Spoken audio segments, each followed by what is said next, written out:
नमस्कार, मैं हूं राज ठाकुर आपके साथ। आप देख रहे हैं न्यूज 18 पंजाब हरियाणा हिमाचल। बुलेटिन की शुरुआत हरियाणा पुलिस की बर्बरता की खबर के साथ। खबर चरखी दादरी से है, जहां खाकी पर आरोप है कि उसने युवक को इस कदर पीटा कि उसका पैर टूट गया। इतना ही नहीं, युवक की पिटाई के बाद खाली पेज पर हस्ताक्षर भी करवा लिए गए।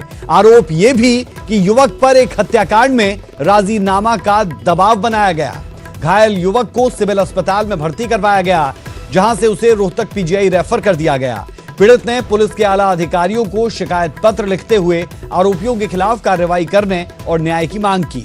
ये तस्वीरें आप देख सकते हैं, जो युवक बताता हुआ कि उसके साथ कैसे बर्बरता की गई, कैसे पुलिस ने उसे पीटा।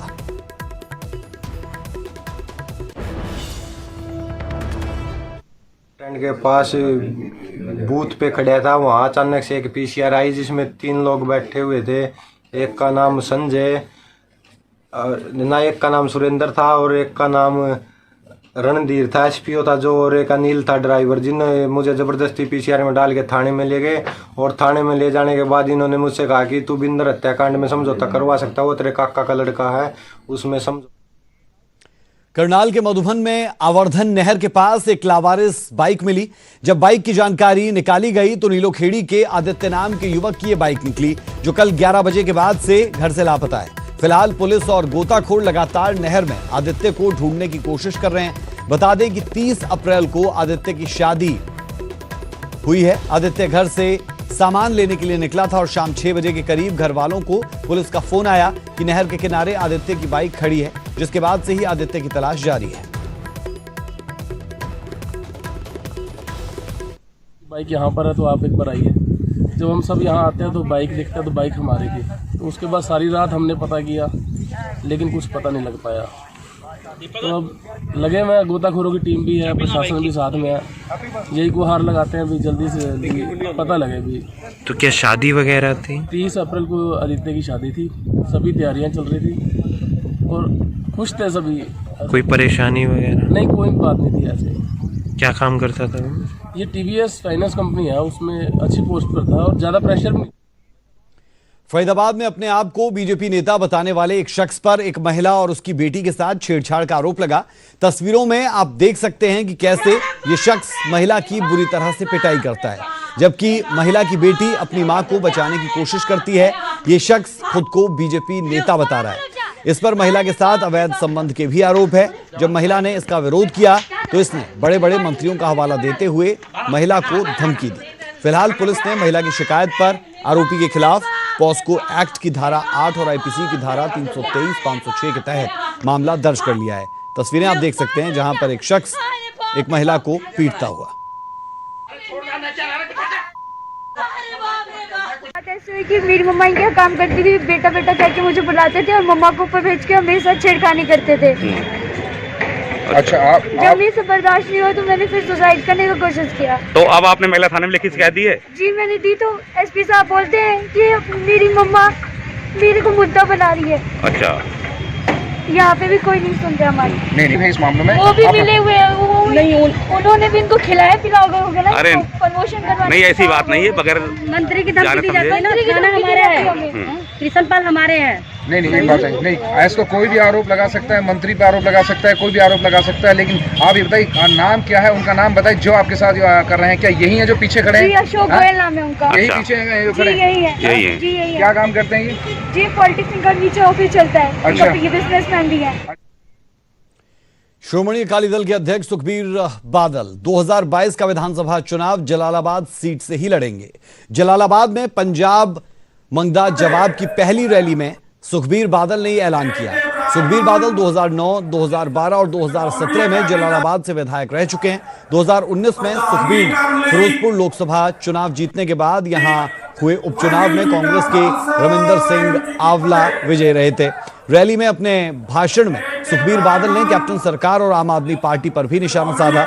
सुखबीर ने आरोप लगाया कि पंजाब में जब अकाली दल की सरकार थी तब कांग्रेस और आम आदमी पार्टी ने मिलकर बेअदबी का झूठा प्रचार किया था, लेकिन खुद कैप्टन अमरिंदर सिंह ने पवित्र गुटखा साहिब हाथ में लेकर पंजाब में नशा खत्म करने, कर्ज माफ करने और घर घर नौकरियां देने की कसम ली।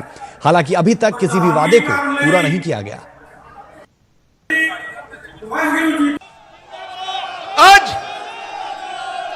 ਅੱਜ ਪੰਜਾਬ ਮੰਗਦਾ ਜਵਾਬ ਦੀ ਪਹਿਲੀ ਰੈਲੀ ਵਿੱਚ ਅੱਜ ਪੰਜਾਬ ਮੰਗਦਾ ਜਵਾਬ ਦੀ ਪਹਿਲੀ ਰੈਲੀ ਵਿੱਚ ਮੈਂ ਸ਼੍ਰੋਮਣੀ ਅਕਾਲੀ ਦਲ ਦੇ ਪਹਿਲੇ ਉਮੀਦਵਾਰ ਦਾ ਨਾਮ ਐਲਾਨ ਕਰ ਰਿਹਾ ਜਲਾਲਾਬਾਦ ਤੋਂ ਸੁਖਬੀਰ ਸਿੰਘ ਬਾਦਲ ਤੁਹਾਡਾ ਸੇਵਾ ਕਰੇਗਾ। ਜਲਾਲਾਬਾਦ ਵਾਲਿਓ ਇੱਥੋਂ ਕਿਹਨੂੰ ਲੜਾਉਣਾ ਚਾਹੁੰਦੇ ਹੋ?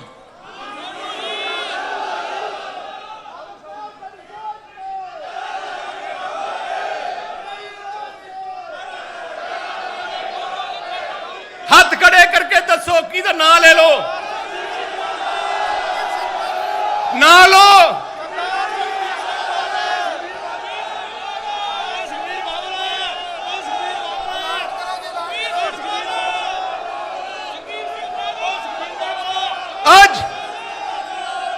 आज पंजाब मंगदा जवाब दी पहली रैली विच आज पंजाब मंगदा जवाब ਦੀ ਪਹਿਲੀ ਰੈਲੀ ਵਿੱਚ ਮੈਂ ਸ਼੍ਰੋਮਣੀ ਅਕਾਲੀ ਦਲ ਦੇ ਪਹਿਲੇ ਉਮੀਦਵਾਰ ਦਾ ਨਾਮ ਐਲਾਨ ਕਰ ਰਿਹਾ ਜਲਾਲਾਬਾਦ ਤੋਂ ਸੁਖਬੀਰ ਸਿੰਘ ਬਾਦਲ ਤੁਹਾਡਾ ਸੇਵਾ ਕਰੇਗਾ।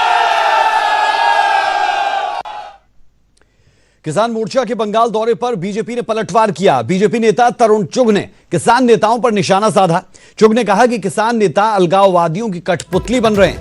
बंगाल में किसानों की दुर्दशा पर सवाल क्यों नहीं हो रहा। चुग ने ममता बनर्जी को भी निशाने पर लिया।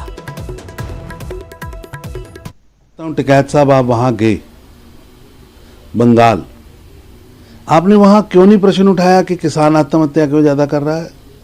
बंगाल की सरकार उस पर क्यों काम नहीं कर रही? आपने क्यों नहीं प्रश्न उठाया कि 70 लाख से ज्यादा किसान जिन्हें वहां फायदा मिलना चाहिए था सम्मान निधि का, वो क्यों नहीं मिल पाया? क्यों नहीं ममता बनर्जी उनके नाम भेज रही केंद्र को? क्यों नहीं वहां किसानों के हित के लिए काम किए जा रहे?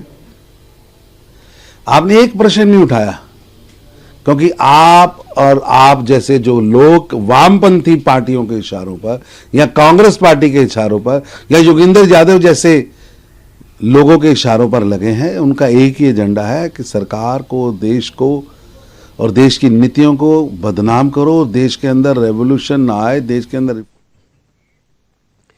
बंगाल चुनाव में किसान नेताओं ने बीजेपी के खिलाफ मोर्चा खोल दिया है। किसान नेता राकेश टिकैत ने एक बार फिर दिल्ली में ट्रैक्टर मार्च की बात कही है। बंगाल के लोगों को संदेश है कि जो भारत सरकार है उसने देश को लूट लिया, उसको वोट नहीं करना, अपने बंगाल को बचाना। आपके मछली तालाब जाएंगे, 10 साल पुराना इंजन और पंपिंग सेट ट्रैक्टर जाएंगे। अगर कोई वोट मांगने आए उसको कहना कि मेरे एमएसपी कब मिलेगी, मेरी धान की कीमत, आपके धान की कीमत 1850 रुपए हो, कब मिलेगी? ये ट्रैक्टर भी वही हैं, आदमी भी वही हैं। जिस दिन संयुक्त मोर्चा तय करेगा, अब की बार पार्लियामेंट पे नई मंडी खुल गई, वहां पूरा एमएसपी पे भाव बिकेगा। अगला टारगेट पार्लियामेंट पे होगा। कान खोल के दिल्ली सुन ले। जब भी अरे और ट्रैक्टर को रोकेगा कोई, दिल्ली में जाने से ट्रैक्टर कौन रोकेगा? जाएगा दिल्ली में ट्रैक्टर, फिर जाएंगे।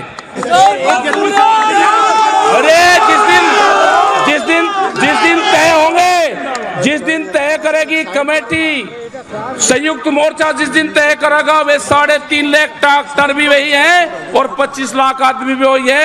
अगला टारगेट पार्लियामेंट पे फसल बेचने का होगा। पार्लियामेंट पे मंडी खुल गई, पार्लियामेंट पे मंडी खुल गई। प्रधानमंत्री ने कहा कि मंडी के बाहर कहीं बेच लो, तो मतलब पार्लियामेंट की सबसे बढ़िया मंडी लगी। व्यापारी अंदर बैठा और किसान बाहर है, खरीद होगी। वक्त एक छोटे से ब्रेक का, ब्रेक के उस पार कुछ और अहम खबरें। आप बने रहिए हमारे साथ।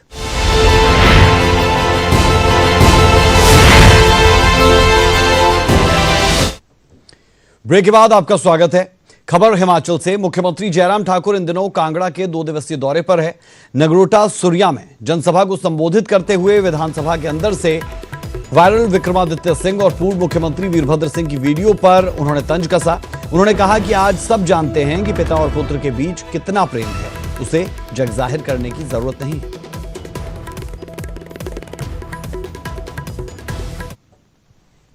अब बात मंडी में चल रहे शिवरात्रि महोत्सव की। मंडी में शिवरात्रि में शिरकत करने वाली एक ऐसी भी देवी है जिनकी साज सजावट अभी भी पुरानी परंपराओं के मुताबिक ही की जाती है। सनोर क्षेत्र की देवी जालपा के रथ में लगने वाली अतिरिक्त वस्तुएं पुरातन काल की है।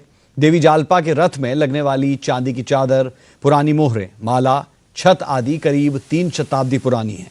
माता की मालाओं में रियासत काल के राजाओं के सिक्के लगे हैं जो कि 250 साल से भी ज्यादा पुराने हैं।